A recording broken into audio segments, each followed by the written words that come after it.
Thank you, Bill. Thank you, Will. Thank you very much.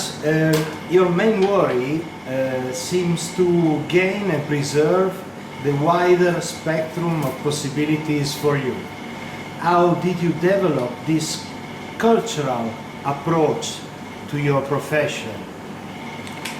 I don't think I developed it, you know, and I think it exists everywhere. It's just depends on who becomes interested or who has the time to sort of pursue different possible things, and who gets tired of the redundant patterns and the schedules and routines and all the kind of boring presentations that exist, especially in Europe and America. It's just who's tired, who gets bored, and who has time to find interests. But it's certainly nothing very developed. It's just a product of kind of not accepting certain things as the way it should be. On the other hand, from the outside, you are a sort of master of ceremonies or explorer, able to introduce your fans to new musical worlds. Have you ever thought about this aspect of your musical career? You know, with enough experience and kind of the opportunity or the proximity of finding things that are made available to you, you keep looking, you find new things.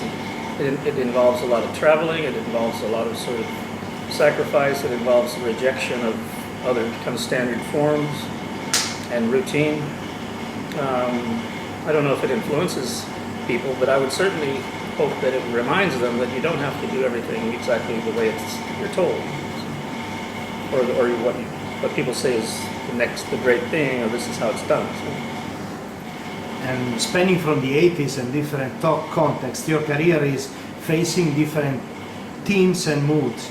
But now, are there now more or less possibility to express yourself than in the past? No, there's always more possibility to do everything, no matter what they say. Because if they say there isn't, they're just not paying attention. There's no vision. Are there more interesting musical scenes in the world, in your opinion? I don't know much about scenes. That's usually something that's generated by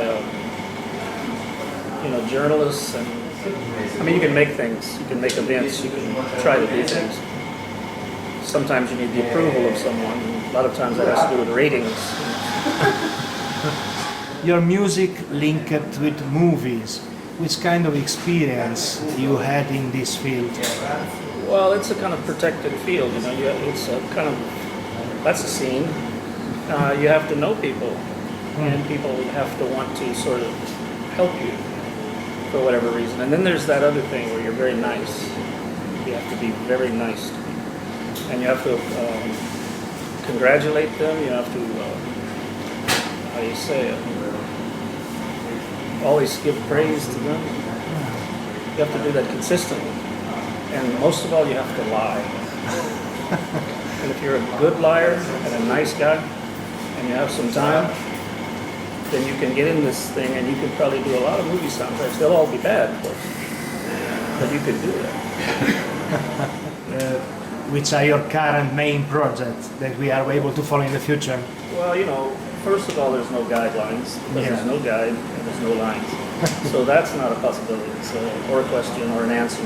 So that doesn't exist. It may exist if you follow some kind of manual that says this, you go here and then you go here, and you go to college and you get married, you have a kid, and you retire in Miami, something like that. That would be guideline oriented. And raise goats. And have 100 goats, no more, no less.